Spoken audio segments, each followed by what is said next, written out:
Ryan Seacrest here. When you have a busy schedule, it's important to maximize your downtime. One of the best ways to do that is by going to ChumbaCasino.com. Chumba Casino has all your favorite social casino games like spin slots, bingo, and solitaire that you can play for free for a chance to redeem some serious prizes.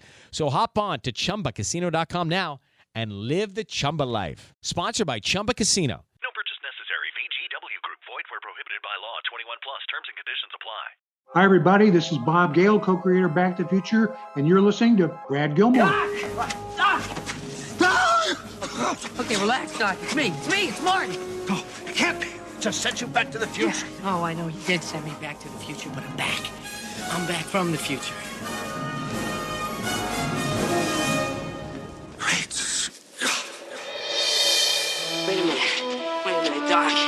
Are you telling me that you built a time machine? Out of a DeLorean? The way I see it, if you're gonna build a time machine into a car, why not do it with some style? Whoa, this is heavy. All right, what is going on, all of my fellow pinheads? All my Cluvians? How art thou? How is everyone doing? It is your man, the one and only, the boat, Brad Gilmore. Hashtag Brad's opinions are true. Hashtag best of all time. Hashtag I'm on a boat. As you can probably hear just a little bit, again, I find myself under the weather due to the incredible amounts of pollen in the air here in the great state of Texas. But that's not why I'm here today. It's why I'm laying in bed, feeling less than stellar, but it's not why I'm here today. Why I am here in my bed recording this on my iPhone. I'm here to make a massive announcement. Massive announcement. The announcement is that on May the 6th, 2025, less than 2 months ahead of the 40th anniversary of Back to the Future, I am releasing a new book called Why We Love Back to the Future, 40 Years of Fandom, Flux Capacitors, and Timeless Adventures.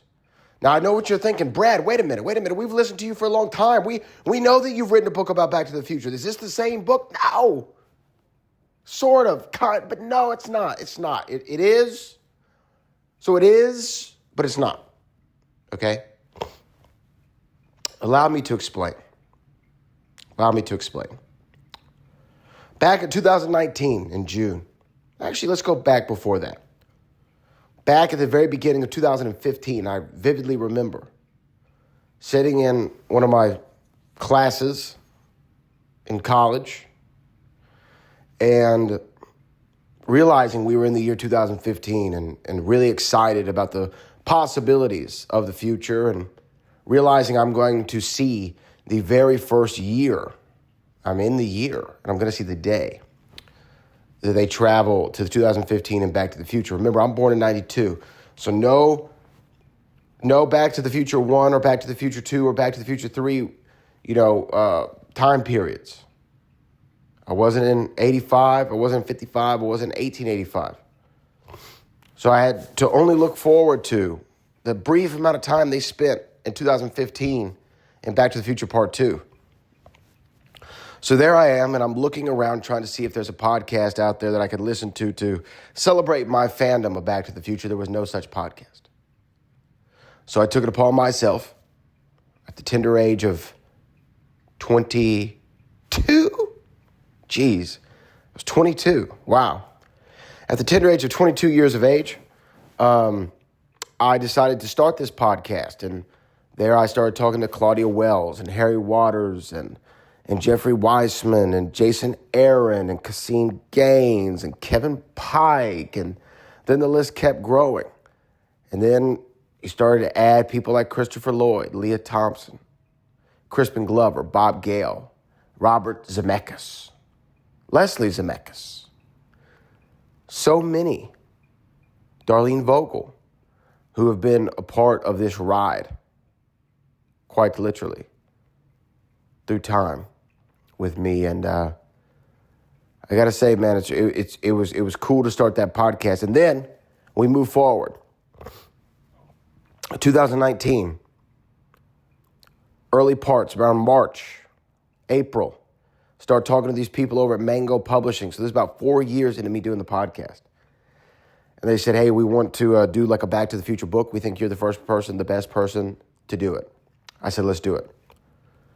So in June of that year, I started writing Back from the Future, a celebration of the greatest time travel story ever told. And that is the bones of what this new book is based on. And I will say, at the time when I released the book, I felt like, okay, like I did okay at it, but I felt like I could have done more, but I didn't really know what I was doing. And I didn't really have an idea for a Back to the Future book, really. They just said, we want you to write one. So I kind of came up with what I thought was a cool idea for the book. And I guess for at the time, it was the best that I could do. But then the book came out and there were errors in it. There was misspellings. There was like a couple factual inaccuracies.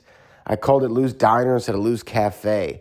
I spelled almanac wrong at one point. There was just all these like small little things that, you know, myself and the publisher didn't really pick up in the copy edit for whatever reason, right? So when the book came out on paperback, book came out in April of 2020. Book came out in paperback in May of 2021. And I fixed a few of the errors, but I still felt like, man, you know, I could have just done better at this thing. I could have really knocked this out of the park. So this is where the Cluvians come in. Sometime in 2022, I believe it was, I interviewed Jeff Smith. Jeff Smith is the director of Who Done It, the Clue documentary. People listening on the Clue feed know who Jeff is. And Jeff and I talked about Back to the Future and Clue the movie a lot, and then we had an opportunity in May of 2024 to do Back to the Future, the podcast, live at Comic Palooza. And we were kind of excited about this prospect. And so I told Jeff, I was like, hey, man, I know you've never been to Houston. I know we never met in person. You want to come do this podcast? And me and Michael Carroll and Sean, the mayor of Nerdtropolis, we all did that podcast together. And it was there that I met Marty McFly himself, Michael J. Fox, and Christopher Lloyd. And I was so jazzed up about Back to the Future again. It made me look at that book and go, man, I wish I really would have put my all into that. Because I know I could have done better. So that same week, I wrote an email to the folks at Mango, and I said, hey, could I do a new edition of the Back to the Future book, Back from the Future? And with the 40th anniversary is coming up, you know, I can maybe add in some more information, juice it up a little bit, and then we can release like an ebook version of it or something like that. They came back and they're like, look, Brad, I was actually working, this is actually full disclosure, I was actually working on another book with them at the time because we did the Back from the Future, we did Bond, James Bond, literally the year after. And I was working on a book called Timeline 1989 with a friend of mine, Christian Harloff, where we were going to talk about all the movies that came out in 1989, like 25 of the top movies, because it was a crazy year in film. Go look it up. And we had finished this book, and I read through it, and I was doing the edit on it, and I just felt that it wasn't there. It just wasn't solid, and I didn't want to do another book that I didn't feel solid about. So I went back to the folks at Mango after my Back to the Future experience and said, can we do this again? They actually gave me the green light, and they said, why don't we do it? Let's do it. Let's just put out another print version, update it, and we can call it a new edition. And I started calling it the Great Scott Edition of Back from the Future. And I wrote 2 new chapters for the book. It's Like It's Been Erased is one of the names of the chapters, and the other one is The Power of Love and Music. And we talk a lot about the musical, obviously. And in It's Like It's Been Erased, we talk about some of the cut scenes from Back to the Future Part 1 that really made that film what it is today. So I just went and I added a lot. And I had a lot of interviews with people over the podcast or the radio show or the TV segment that I do. And I wanted to add some of that context in there and really make this a great book. So I started writing it. I was pretty much getting done with it, and they were like, well, you need someone to do a foreword and or an introduction. And so I reached out to Harry Waters Jr., who played Marvin Berry, who sings Earth Angel. I'd really always loved him and the interviews that we have done, and I asked him if he'd do the foreword. He didn't hesitate. He said, absolutely. At first, he actually was like, hey, why do you want me to do it? Why wouldn't you want like Leah or Michael or Christopher Lloyd? And I said, look, all those guys or girls would be great, but you have such a unique story, and your story hasn't been amplified as much as it should have. So I thought it was a cool idea to have someone like Harry Waters do it. And so he wrote the introduction to the book. And then Saturday Night Live, cast member and writer, is still there today, Mikey Day. Mikey Day actually wrote the foreword. And there's a very interesting story about how I procured Mikey Day to write the foreword to the book. And that is in the book. He tells the story. And I really encourage you to get the book just to read that story, because it's so awesome that we were able to pull that off.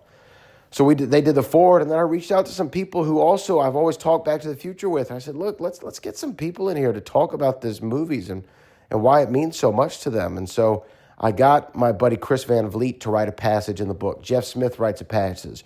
Roxy Striar, Eric Tate, and Tony Ruscoe, who are both involved in this podcast, been on this podcast. We talk with them in the book. They write some passages. Then we had the man himself, Jeffrey Weissman, write a passage in the book about his experience with Back to the Future. And we call them the Letters from the Friends in Time. And in each of the existing chapters, I went and rewrote them all essentially and added a ton of new context and information. So when I was getting ready to turn the book in, Hugo, shout out to Hugo, over at Mango, he was like, look, Brad, you should think about changing the name of the book because it's so different. You shouldn't put it out under the same title because it's not the same book. And I said, well, what do you think we should call it, Hugo? And he said, why don't we call it Why We Love Back to the Future? I was like, that's a perfect title. So today is officially available for pre-order. Why We Love Back to the Future, 40 Years of Fandom, Flux Capacitors, and Timeless Adventures, written by your man Brad Gilmore, available March the 6th. Pre-order now. Pre-order it right now. Do it now. I would do it for you. And let's get this book #1 on the Amazon charts. Link is in the description. Love you all. I'll see you.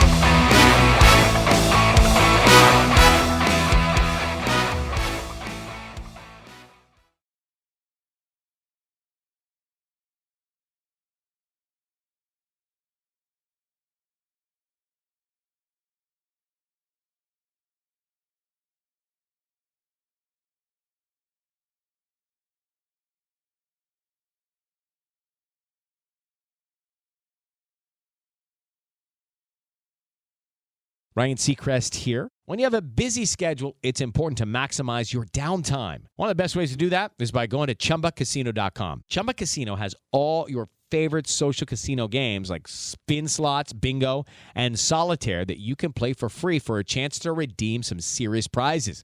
So hop on to ChumbaCasino.com now and live the Chumba life. Sponsored by Chumba Casino.